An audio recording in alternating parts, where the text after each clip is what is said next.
Ya, Sapa Indonesia kembali lagi, Saudara. Kali ini untuk menghadirkan segmen Sehat di Tengah Pandemi. Anda bisa berkonsultasi dengan dokter-dokter spesialis yang kami undang untuk segmen ini, karena mungkin Anda ragu untuk rumah sakit karena situasi pandemi saat ini memang masih merebak.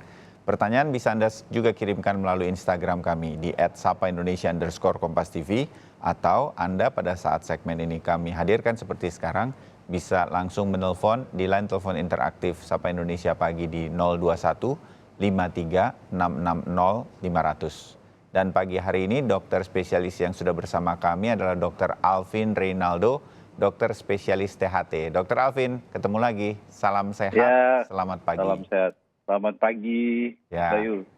ya, kita langsung bacakan seperti biasa ya Dr. Alvin. Bagian pertama pertanyaan melalui Instagram dulu. Yang sekarang ada dari @Ayut Hermawati. Selamat pagi dokter, saya adalah penyintas COVID yang pernah positif sekitar awal bulan November lalu. Kondisi saya hamil waktu itu 4 bulan. Tetapi alhamdulillah saya dan janin sehat. Dari awal tahun penciuman saya menjadi sangat sensitif sekarang ini. Memang sewaktu positif COVID, gejala saya tidak bisa mencium bau, tapi untuk indera perasa saya tidak masalah. Itu kenapa ya dok sekarang mungkin artinya menjadi lebih sensitif? Memang saya punya riwayat penyakit sinusitis dan sempat dioperasi sebelumnya. Mohon penjelasan dari dokter, apa yang kemudian harus saya jaga, harus saya lakukan sekarang? Dokter Alvin? Ya, terima kasih. Ini Mbak Ayu Hetawati, sebenarnya kalau masalah penyintas COVID, kita memang bisa mengalami namanya gejala hiposmia atau anosmia, jadi gangguan penciuman. Ya. Gangguan penciuman baik yang berkurang ataupun menurun sama sekali, yang tidak bisa mencium bau karena faktor daripada peradangan atau inflamasi dari virus itu sendiri. Lalu lama-kelamaan inflamasi itu akan berkurang sehingga menyebabkan yang tadinya tidak bisa mencium bau dalam skala tertentu, sehingga akan balik kembali atau mungkin bisa dibilang sangat sensitif, ya nggak bisa juga dibilang seperti itu, karena mesti diukur untuk tes penciuman itu sendiri. Ya. Ini tidak perlu dikhawatirkan, selama bisa mencium bau dan relatif kembali seperti normal, sebenarnya ini hal yang sudah baik. Oh, oke. Kalau mau dilanjutkan kembali adalah cukup dengan cuci hidung saja, dengan air garam, bisa dibuat sendiri, atau memang dibeli obat-obatan cuci hidung yang sudah jadi. Obat semprot hidung maksud saya, obat semprot sudah jadi.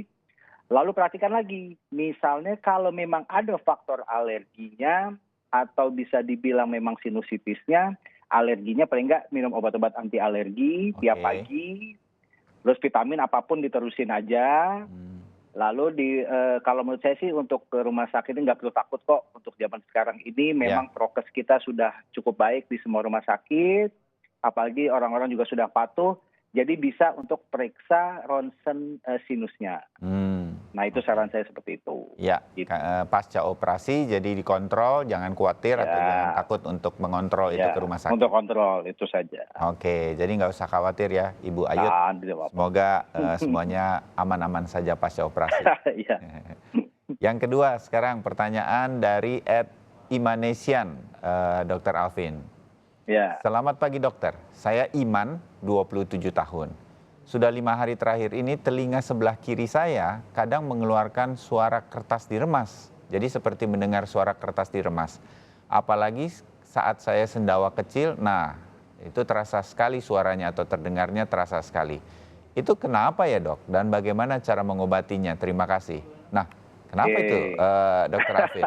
Jarang atau memang biasa terjadi itu? Coba Imanesian ya. Ya, Iman. Ini sebenarnya Mas Bayu, ini suara yang ada di telinga itu memang macam-macam ya Mas Bayu ya. Jadi ada suara krecek-kreceknya, ada memang suara kertas itu. Mungkin bisa dibilang suara denging atau dengung. Semua istilahnya sebenarnya sama aja. Jadi seperti kayak tinnitus namanya, istilah kita. Nah, kalau masalah suara kertas seperti ini mesti diperhatikan, ada nggak kotoran di dalamnya.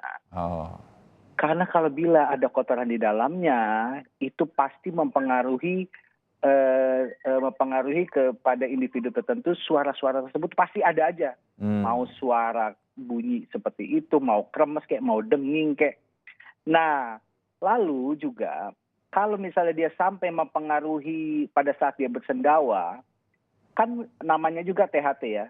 THT itu adalah organ telinga, hidung, tenggorok itu nyambung.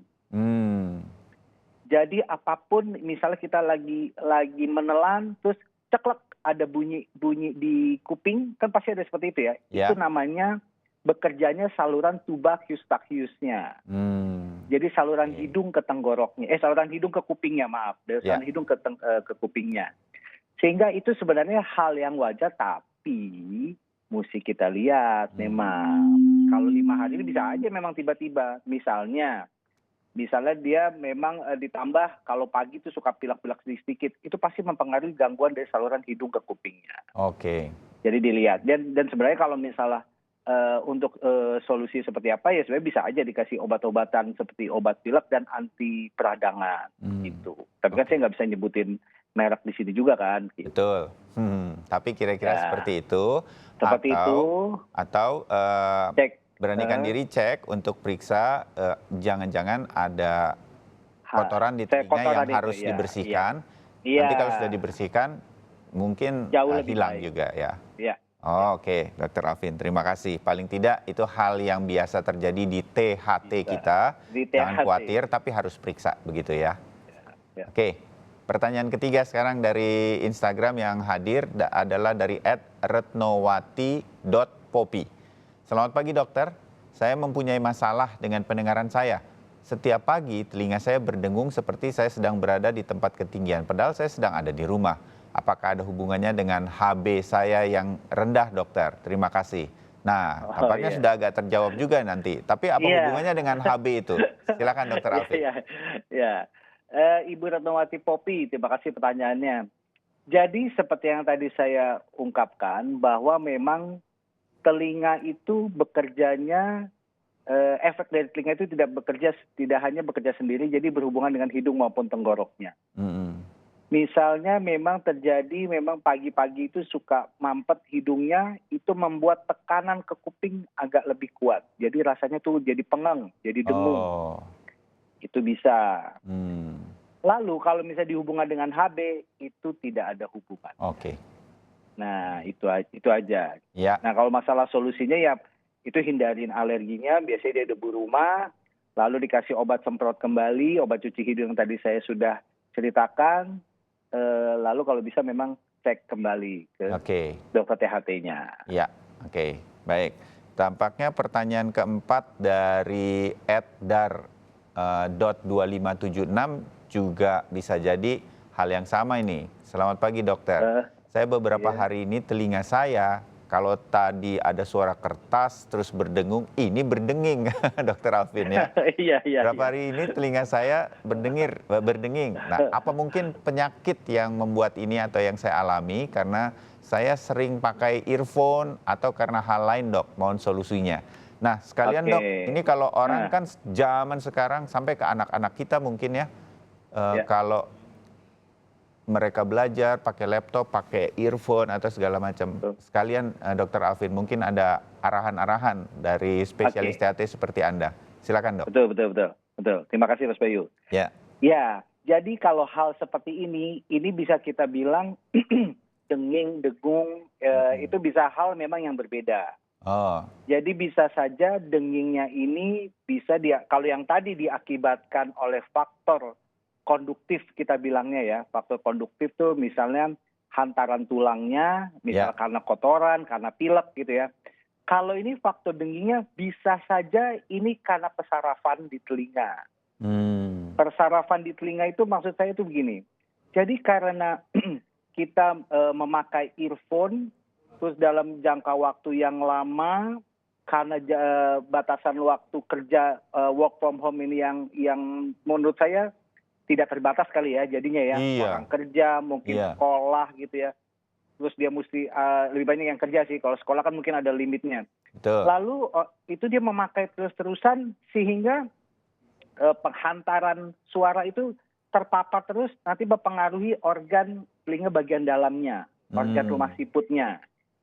Nah, organ rumah siputnya ini kalau misalnya bagian-bagian dari rumah siput itu ada yang bisa menangkap frekuensi rendah, sedang maupun tingginya, mungkin saja mengakibatkan kerusakan sedikit di kabel-kabelnya tersebut. Kalau dari kabel-kabel tersebut itu kan suara itu dari rumah siput menghantarkan suara ke otak ya, ke otak, ke organ area pendengaran, lalu dibalikin lagi ke telinga sehingga kita bisa menangkap suara tersebut. Nah, ini dengan sedikit kerusakan sedikit di kabel itu, sehingga listrik yang dihantarkan pun juga jadi sedikit berlebih, sehingga ditangkap sebagai bunyi denging tersebut. Ya.